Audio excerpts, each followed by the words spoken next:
Here's a video of William Lane Craig making a goofy argument about the universe needing a cause.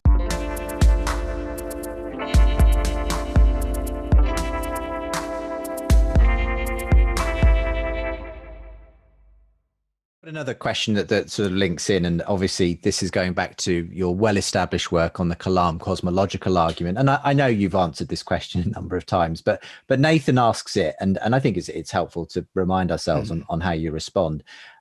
Firstly, he says, why can't the universe just begin without a cause?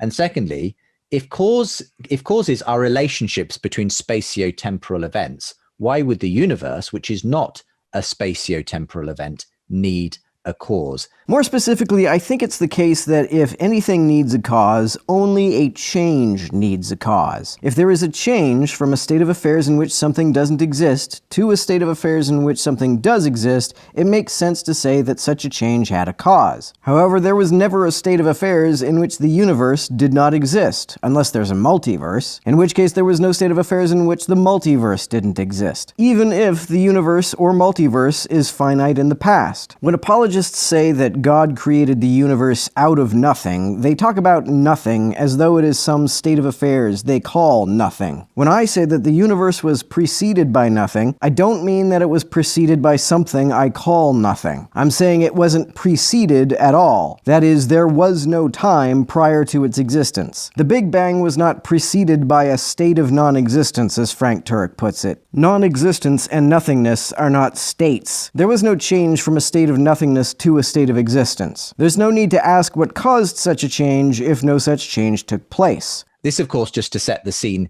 is obviously related to the Kalam cosmological argument, in which you say anything which begins to exist has a cause.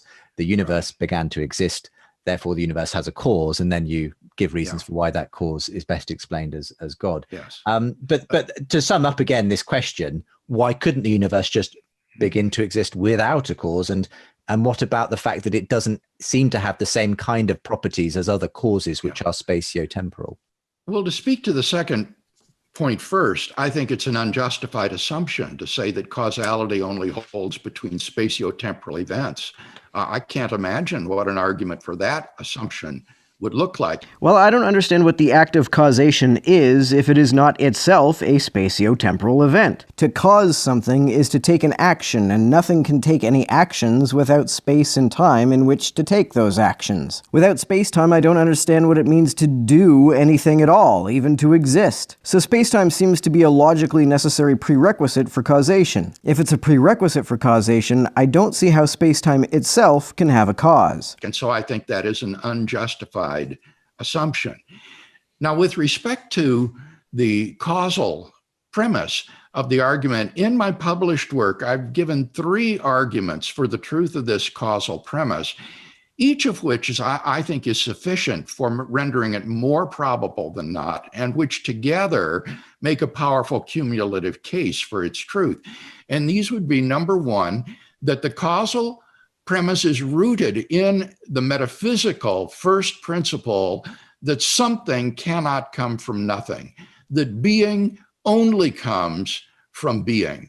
And if that's true, then the universe, being everything there is on an atheistic worldview, cannot come into being without a cause, because being only arises from being. First of all, I wouldn't say that the universe comes from nothing. To say that the universe comes into being at all assumes the occurrence of a change that didn't actually occur. It implies a state of affairs in which the universe didn't exist, followed by a state of affairs in which it does. If that didn't happen, and I don't think it makes any sense to say that it did, then the universe didn't come into existence at the Big Bang any more than a yardstick comes into existence at its first inch. Secondly, the idea that the universe came from nothing is what Craig believes. He believes in creation ex nihilo. He believes that God made the universe come from nothing. If God can make something come from nothing, then it isn't true that something can't come from nothing. That's not a metaphysical first principle in Craig's worldview.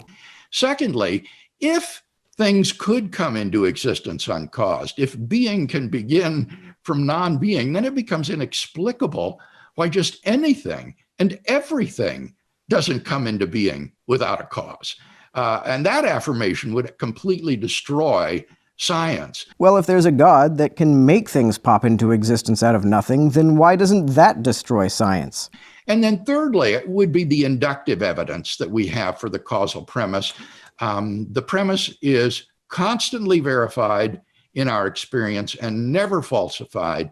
And so I think we have good inductive evidence for it as well. So we have both philosophical grounds and inductive grounds for affirming that whatever begins to exist has a cause. Something that the great old-school YouTube atheist Scott Clifton once pointed out is that we have as much inductive evidence of things needing material causes as we do of them needing efficient causes. Efficient causes are agents or events which produce effects. Material causes are the stuff out of which a thing is made. The universe is made of matter and energy, but Craig doesn't believe that it was molded by God out of any already existing matter and energy. He believes God made it out of nothing. Things existing without being made out of anything, that is, without material causes, is something we don't see any more than we see things existing without efficient causes. Nonetheless, Craig doesn't take this as reliable evidence that God can't make something out of nothing.